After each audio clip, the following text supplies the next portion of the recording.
You find an AI tool you want to try, like Claude Code. You open the setup guide, and the very first step says, Install Node.js. So you search for what that is, and you are immediately hit with terms like runtime environment, or server-side execution, and event-driven architecture. It is enough to make you close the tab. Let's forget all of that terminology. At its core, Node.js is simply a program you download. That is it. It is a piece of software that lets your computer run a programming language called JavaScript. Think of it like a translator. Your computer's processor speaks machine language, which is incredibly difficult for people to read. JavaScript is a human-friendly language for developers. Node.js sits directly between those two.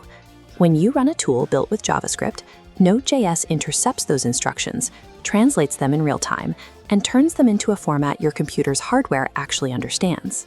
This shift in perspective turns an intimidating technical hurdle into a simple hardware requirement. You do not need to master the language yourself. You just need to make sure the translator is running in the background. For a long time, JavaScript was trapped entirely inside web browsers. If you went to a website and an animation played or your feed updated without the page reloading, that was JavaScript at work. But it could not survive outside of that browser window. In 2009, a developer took the specific software engine that powers Google Chrome, pulled that exact engine out of the browser, and packaged it as a standalone program you could install anywhere. Developers suddenly had a way to write code for a website and use that exact same language to write software directly on a desktop computer. By freeing JavaScript from the browser, developers established a single, consistent environment. Now, when developers build modern AI tools, they write them in JavaScript, knowing anyone can run them with that standalone engine installed. This setup is extremely common.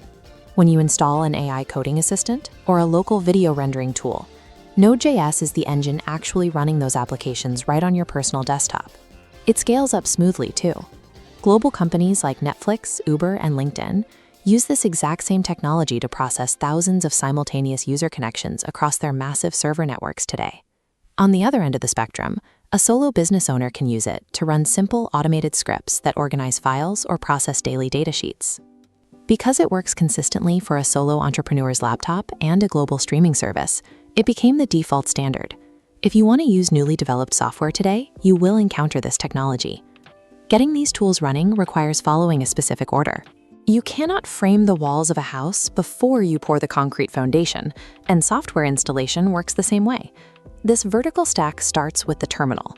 On top goes Node.js, which automatically includes NPM.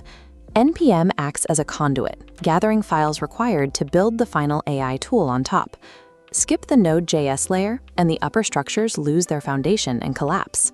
This stack is the reason those setup guides look identical across different tools. They aren't being repetitive. They are simply ensuring the necessary support is in place before you try to run the actual application. Before you download anything new, check your computer. Open your terminal window, the command line interface on your machine. You will type two short commands, node-v and npm-v. The V stands for version.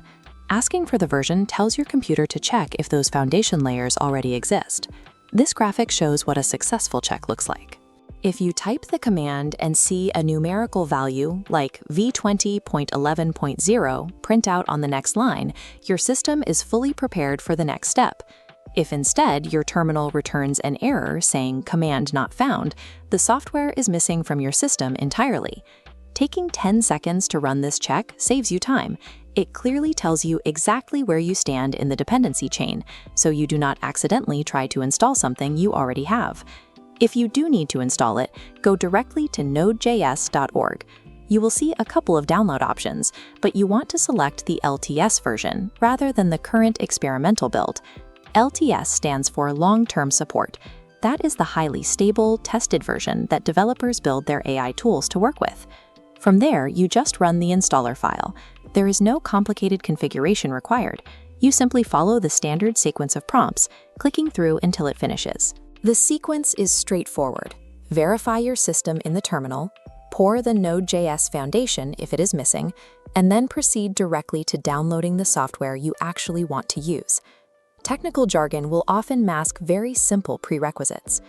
By installing this one standalone program, you establish the foundation needed to explore the entire landscape of modern AI tools.